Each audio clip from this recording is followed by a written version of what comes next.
Hi, I'm Erin Leach, and you're listening to the In the Middle of It podcast. This is a space for the ambitious woman navigating the beautiful, messy intersection of motherhood, business, and spirituality. We're here to get real about what it actually looks like to build a life that feels aligned from the inside out while moving through the seasons that stretch and shape you into the best version of yourself. So, whether you're in a season of high speed growth or quiet reflection, you're exactly where you're supposed to be. Let's get ready for this week's episode. Hey friend, welcome back to In the Middle of It. I'm putting up this bonus episode this week because I simply couldn't not put this out because Wicked, both movies, has literally just taken the world by storm. And honestly, just after seeing Wicked for Good last Monday, and thinking about the two of them together and hearing everybody else's reactions, I really feel like there's a much deeper reason for that than like nostalgia or hype or whatever. I really feel like there are a lot of reasons that this story can just hit people in their bones. And I'm going to talk about it in terms of like women and all of that. But honestly, I really feel like anybody could feel this way. Like my husband watching it, your partner watching it, whoever. I think this is really relatable no matter how you identify.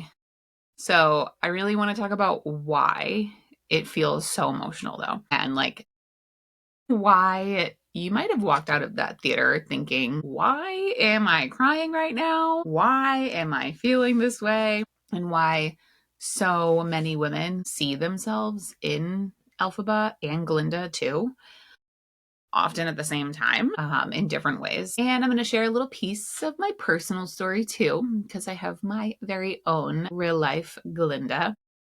So, more importantly, though, I want to talk about what these characters actually represent in us and why their journeys feel so personal, even though it's technically a story about witches. So, there's something about watching Elphaba kind of wrestle with her power or Glinda bend herself into the most likable version that really just hits something inside a lot of us, because even though Glinda and Elphaba are two different characters and we can maybe relate to one more than the other, like I relate way more to Elphaba than I do Glinda, they also represent two sides of the same person. I can still see that there is a tiny little bit of Glinda inside myself, even though I identify a lot with Elphaba, because Glinda is that side that wants to be liked, wants to be accepted and chosen, safe, understood,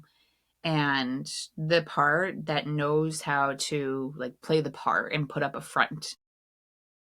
But then there's the Elphaba part of us, the truth teller, the intuitive one, the woman who knows deep down that she cannot keep living by someone else's rules, the woman who knows that she is meant for something more honest or aligned, just like more true to herself. And I think we've all lived in both of those roles at one time or another. We've dimmed ourselves just enough to blend in. We tried to stay likable or easy, and we've all shapeshifted to stay connected. We've all been too much and not enough at the same time, or at least felt that way. And Wicked doesn't just show us these experiences through the story, it really makes you feel them. I don't know what kind of special Oz magic they've put into this filmmaking, but it's incredible how moving that these movies really are. And seeing Wicked for Good just adds a whole nother layer to it, because we see both women now going through their own awakenings. Glinda finally having her own moment. And we see them both wrestle with identity and belonging and the cost of staying the same. So, just to bring this into my real life for a second, because I have, like I mentioned, my own actual Glinda. Her name is Nina, or as we call each other, Munchie. If you understand that reference, kudos, because it's a very old reference to like an 80s-ish stuffed monkey. But Nina and I met in high school, and she was like the it girl. Beautiful and stylish. And I mean, she wore heels to school like all the time. Crazy girl. She's a cheerleader and very aptly voted best dressed in our senior superlatives. And the story that she would tell involves us hating each other at first, major like loathing vibes. And I'll let her keep that story. But in reality, I was really just very intimidated by her.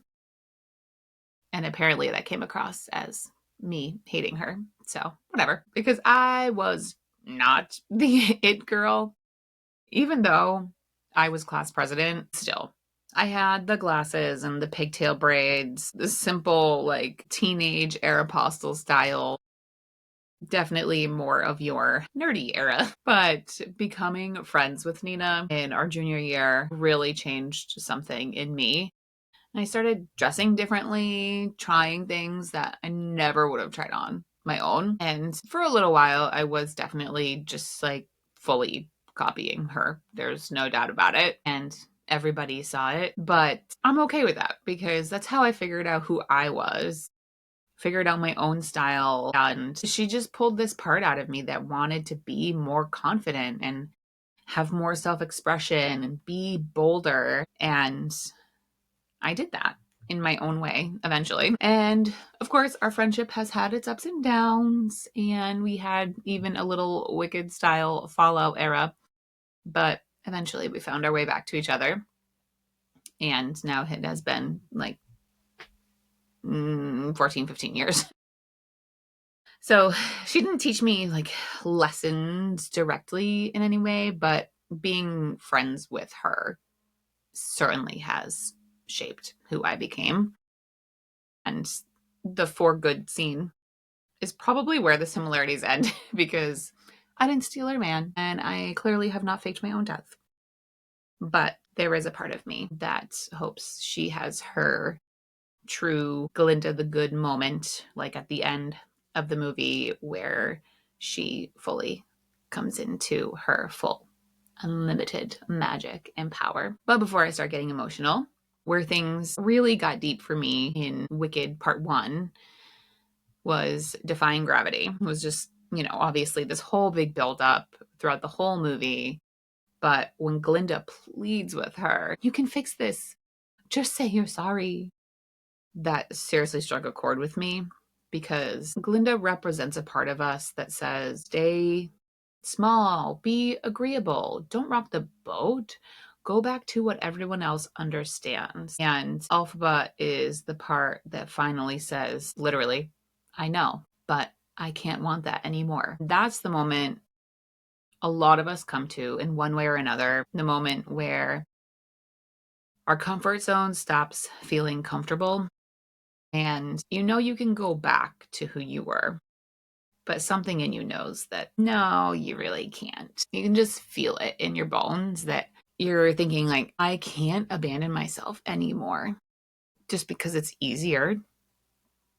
And there's that one scene, you all know it, where Elphaba reaches toward her reflection as a little girl and the broom rises into her hand. Honestly, I had to control my sobs in the theater when I saw that part because it truly represents what healing actually looks like. And, the woman that you're becoming, reaching back for the girl that you used to be, saying, come with me. We're going to do this differently now. And then in For Good, we also see Glinda have her own awakening, her own bubble literally popping. She sees the cost of the version that she's been pretending to be, the cost on her happiness, her relationships, and her identity. And she realizes that this performance that she's been putting on isn't worth it anymore. And both movies show two different versions of that moment, but nonetheless, the moment that a woman stops being who the world wants her to be and starts becoming who she actually is meant to be. And this is kind of the unfortunate part about Wicked that they get so beautifully correct. is that choosing your truth can feel really isolating at first. You mostly see this in Elphaba's story, but you also get to see the contrast through Glinda's experience, where, Elphaba saying it perfectly in Defying Gravity, and if I'm flying solo, at least I'm flying free. So when you stop performing the version of you that everybody else prefers, you might lose some people, probably going to feel a little misunderstood, and probably most likely wonder if you made a mistake. And Elphaba goes through that. Eventually, Glinda goes through that in her own way. And I think we've all gone through that in some way, shape, or form in our lives. Because sometimes you do outgrow people. Sometimes the people around you want you to stay exactly as you are because it's easier for them. And sometimes they just don't know how to meet this new version of you yet. But as we see in the movies, the people who are meant for you will find their way back.